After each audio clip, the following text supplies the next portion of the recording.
तो जय हिंद दोस्तों, स्वागत है मेरे इस चैनल द ज्ञानपीठ में। और इसमें हम लोग जियोपॉलिटिक्स की बात करते हैं इस चैनल में। और इस चैनल में आज बात करने वाला हूं कुछ हट के टॉपिक, और ये टॉपिक जियोपॉलिटिक्स से ही लेना देना होगा इसका। और इसमें जो भी ऑपरेशन सिंदूर के बारे में है, इसमें हम कुछ अलग जानकारी लेंगे, और ये जानकारी काफ़ी अहम होगी आपके लिए, क्योंकि इस जानकारी से आपको ये भी याद रहेगा कि आप के ऊपर जितने भी अटैक हुए, जितने भी टेरर अटैक हुए, इनमें कितने हिंदुस्तानियों की जान गई, और आज तक ये हिंदुस्तान, ये भारत उनको जवाब क्यों नहीं देता था। इन सब की बात करेंगे। तो इसमें जो भी ऑपरेशन सिंदूर पहलगाम अटैक के बाद 22 अप्रैल का वो दिन था जिस समय पहलगाम अटैक हुआ, जिसमें 4 से 5 आतंकी घुस आते हैं पहलगाम में, जम्मू कश्मीर के अंदर जो मौजूद है, और वहाँ पे अटैक करते हैं और हमारे 26 लोगों को मार देते हैं, जिसमें वो केवल मेल पार्ट को ही मारते हैं और फीमेल को कहते हैं कि जाके मोदी से बोलो। ये घटना पूरे भारत को इतनी चुभी कि उन्होंने धर्म पूछ के मारा।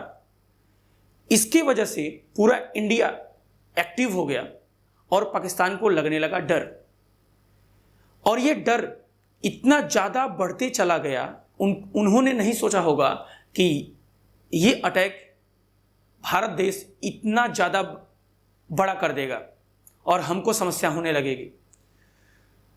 जैसा कि पाकिस्तान लगातार अपने अंदर से टेरर को भेजता रहा है, टेररिस्ट को भेजता रहा है इंडिया के अंदर, और जगह जगह अटैक होते रहे हैं, जिसके जवाब में इंडिया उतने अच्छे से मुंह तोड़ जवाब नहीं देता था, जिसकी वजह से पाकिस्तान को ये लगता था कि हम जाएंगे और बम फेंक मार देंगे, उसके बाद 2 दिन की घटना होगी, उसके बाद सब कुछ शांत हो जाएगा। लेकिन इस बार ऐसा नहीं हुआ, और ये भारत की गलती थी कि भारत के साथ जब ये अटैक हुए और जब से हुए, तो उनका उस समय से ही मुंह तोड़ जवाब भारत को देना चाहिए था। लेकिन भारत ने थोड़ा लेट किया, लेकिन लेट आया दुरुस्त आया। और ये जो ऑपरेशन सिंदूर है, इस ऑपरेशन सिंदूर को जिस 2 फीमेल्स ऑफिसर्स के हाथ में सौंपा गया, इनके अंदर गुस्सा भरा पड़ा था कि आज तक जो आतंकवादी पाकिस्तान के इंडिया में अटैक करते आए हैं, चाहे वो अक्षरधाम टेम्पल हो, चाहे वो पार्लियामेंट हो, चाहे वो पुलवामा हो, चाहे वो आपका पहलगाम हो, इन सबका बदला एक एक करके लिया जाएगा। उनके अंदर ये गुस्सा भरा हुआ था। और ये जो 2 ऑफिसर्स हैं, उनका नाम है, एक का नाम है कॉलोनियल सोफिया कुरैशी, जो कि इंडियन आर्मी से आती हैं, और एक है उनका विंग कमांडर आपका रोमिका सिंह, जो कि इंडियन एयरफोर्स से आती है। इन दोनों ने मिलकर ये ऑपरेट किया और इस काम को अंजाम तक पहुंचाया। इसके लिए पूरा देश, 140 करोड़ देश इनको सैल्यूट करता है, और ये कोशिश में पूरा भारत है कि ये ऑपरेशन सिंदूर लगातार आगे की तरफ बढ़ता रहे, और तब तक उनको ठोके जब तक कि एक एक आतंकवादी उनके यहाँ ना मारे जाएं।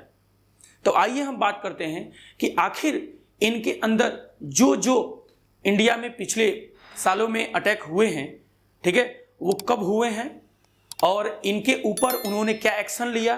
तो पूरा सन वाइज, ईयर वाइज में आपके सामने बात करूंगा, ठीक है। तो सबसे पहले जो हमारे सामने अटैक आता है, सबसे पहला अटैक आता है, वो आता है अक्षरधाम टेम्पल का। अब अक्षरधाम टेम्पल आपको पता है कि कहाँ पे है, दिल्ली में है। अक्षरधाम टेम्पल दिल्ली में है, और ये अटैक एक मंदिर पे किया गया था, टेम्पल पे किया गया था, और ये किया गया था 24 सितंबर को, 24 सितंबर को, और सन था आपका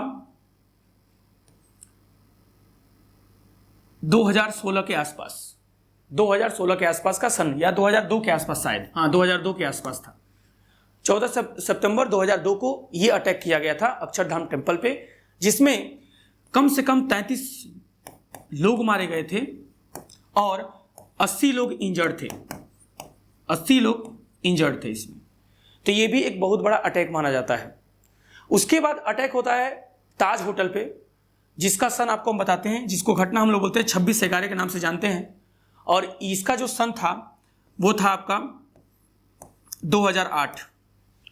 26/11 घटना होती है, और इसमें जो आतंकी शामिल थे जो कि है लश्कर तैयबा, इन्होंने इनके जो 10 मेंबर थे, 10 मेंबर लश्कर तैयबा के 10 मेंबर घुसते हैं ताज होटल में और वहाँ पे 175 लोगों को मारते हैं।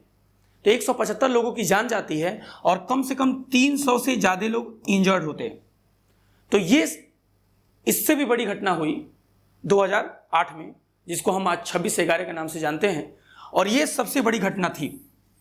इसके बाद इंडिया को खुल के सामने आके और स्ट्राइक करना चाहिए था, लेकिन इंडिया इसके ऊपर चुप रहा, उस तरीके से जवाबी कार्रवाई नहीं कर पाया, जिसके लिए हमें बहुत दुख भी हुआ और आज भी दुख उसका होता है। ये जो लश्कर तैयबा ग्रुप है, ये एक पाकिस्तानी इस्लामिस्ट ऑर्गेनाइजेशन है। ये पूरे जितने भी आपके आतंकवादी हैं पाकिस्तान में, ये सब इस्लामिस्ट ऑर्गेनाइजेशन ही हैं और यही पूरे आतंकवाद को अंजाम देते हैं। उसके बाद आपका होता है एक घटना जो सबको दहला के रख देता है, और वो घटना है आपका पुलवामा अटैक होता है 2019 में और 14 फरवरी को 2019 में पुलवामा अटैक होता है जम्मू कश्मीर के अंदर, जिसमें एक सुसाइड बम्बर एक सीआरपीएफ के बस से जाके टकराता है और जिसमें 40 सीआरपीएफ के जवान हमारे मारे जाते हैं। 40 सीआरपीएफ के जवान। अब आप गिनते जाइए कितने लोगों ने इस आतंकवाद के वजह से अपनी जान गंवाई है, और बेफालतू का इसका गुस्सा सभी इंडियंस के अंदर भरा हुआ है। और ये गुस्सा इतना ज़्यादा होना चाहिए कि पाकिस्तान को ये समझ में आए कि वो किससे पंगा ले रहा है। तो इसी पुलवामा के बदले भारत ने बालाकोट स्ट्राइक किया। 26 फरवरी 2019 को बालाकोट स्ट्राइक होता है, जिसमें जैसे मोहम्मद के ठिकानों पे अटैक किया जाता है और उनके वहां के आतंकवादियों को मारा जाता है। उसके बाद होता है उरी अटैक, जो आपको पता होगा कि उरी सेक्टर है, वहां पे उरी अटैक होता है। और ये जो उरी अटैक है, ये ग्रेनाइड्स, हैंड ग्रेनाइड जो होता है उससे किया गया था। तो 17 हैंड ग्रेनाइड का यूज किया गया था और उसके वजह से वहां पे बहुत लोगों की जानें गई थी। और ये जो उरी सेक्टर हुआ, ये घटना जो हुई, ठीक है, ये हुई 18 सितंबर को 2016 में, जिसके बदले उरी स्ट्राइक होता है, उरी सर्जिकल स्ट्राइक किया जाता है इंडिया की तरफ से 29 सितंबर को 2016 में।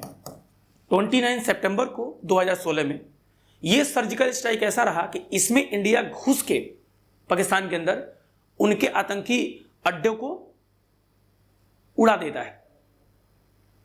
फिर उसके बाद ऐसे बहुत सारी ऐसी घटनाएं हैं जिसको मैं गिनवाऊं तो उंगलियां कम पड़ जाएंगी, और ऐसे लोगों ने जो कि बेकसूर थे, उन्होंने अपनी जान गंवाई है। और एक लास्ट ये आपका पहलगाम अटैक होता है। तो ये लगातार अटैक भारत झेल रहा है, जिसकी वजह से अब वो समय आ गया है कि भारत खुल के पाकिस्तान को जवाब दे और जितने भी उनके आतंकी अड्डे हैं उनको मारे। अब चाहे वो आतंकी सिविलियंस के बीच में छिपे हुए हैं, चाहे कहीं भी छिपे हुए हैं, खोज के वहां मारे। अब अगर वहां सिविलियंस उनका साथ देते हैं तो उनकी भी वहां पे जान जाएगी। तो ये जितने भी आतंकी हैं, जैसे मोहम्मद का ऑर्गेनाइजेशन है तहरीक-ए-तालिबान पाकिस्तान, टीटीपी, तो टीटीपी तो आपका अलग हो गया, अफगानिस्तान में चला गया, तो अभी वो सुधर गया है। लेकिन इस समय जो जैसे मोहम्मद है, लश्कर तौबा है, और जो हिजबुल्लाह मुजाहिदीन का जो ग्रुप था, जिसका गठन 1990 में किया गया था और मोहम्मद एहसान डार के द्वारा किया गया था, ये जितने भी ग्रुप हैं, ये पूरा का पूरा इनका काम ही है टेररिज्म को फैलाना। ये अपने अलग अलग देशों में अलग अलग, भारत, खास करके भारत को ये टारगेट बनाते हैं कि इनको भारत का जो ग्रोथ है इनको देखा जाता नहीं है। ये पहले से ही अपने देश को इस तरीके से गर्त में डाल चुके हैं कि इनका इकोनॉमिक, इनका जो आपका डेमोक्रेसी है, सब कुछ ध्वस्त है। इनके वहाँ आज तक ऐसा कोई सरकार नहीं चुना जो 5 साल तक रह सके। वहाँ पे पूरा का पूरा राज फौज का चलता है। जो आसिम मुनीर है वो इस समय छिपा हुआ है, कि कहीं भारत खोज के मार ना दे मुझे, और अगर मिल गए बेटा तो तुमको उसी तरीके से उड़ा दिया जाएगा। और अभी एक तरफ से तो इंडिया जवाब दे ही रहा है, साथ में बलूचिस्तान जो कि पाकिस्तान के ही अंदर आता है, बलूचिस्तान जो BLA है वो पूरी तरीके से डेली पाकिस्तान के फौजियों को मार रही है। तो इस तरीके से अब पाकिस्तान इतने चारों तरफ से घिर चुका है कि अब अभी तक भी नहीं अगर सुधरा तो समझिए इस पाकिस्तान का जो नाम है इस पूरे मैप से खत्म हो जाएगा। और पूरा 140 करोड़ जो देशवासी है वो यही चाहता है कि पाकिस्तान पूरी तरीके से खत्म हो। और इसी इतने गुस्से को लेके ऑपरेशन सिंदूर हुआ, और हम चाहते हैं कि ये 1.0 से 2.0, 3.0 और ये तब तक होता रहे जब तक कि ये पूरे तरीके से बर्बाद ना हो जाए, और ये लगातार होती रहनी चाहिए। और इसमें पूरा देश अपने सरकार और अपने फौज के साथ खड़ी है।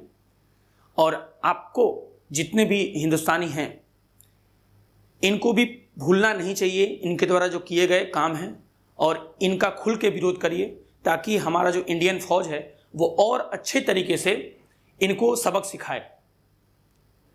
तो मुझे आशा है कि आपने ये सब कुछ समझा होगा, देखा होगा, और आपके अंदर एक हिंदुस्तानी नेचर आया होगा। तो पूरा देश इस ऑपरेशन सिंदूर के साथ खड़ा है। जय हिंद।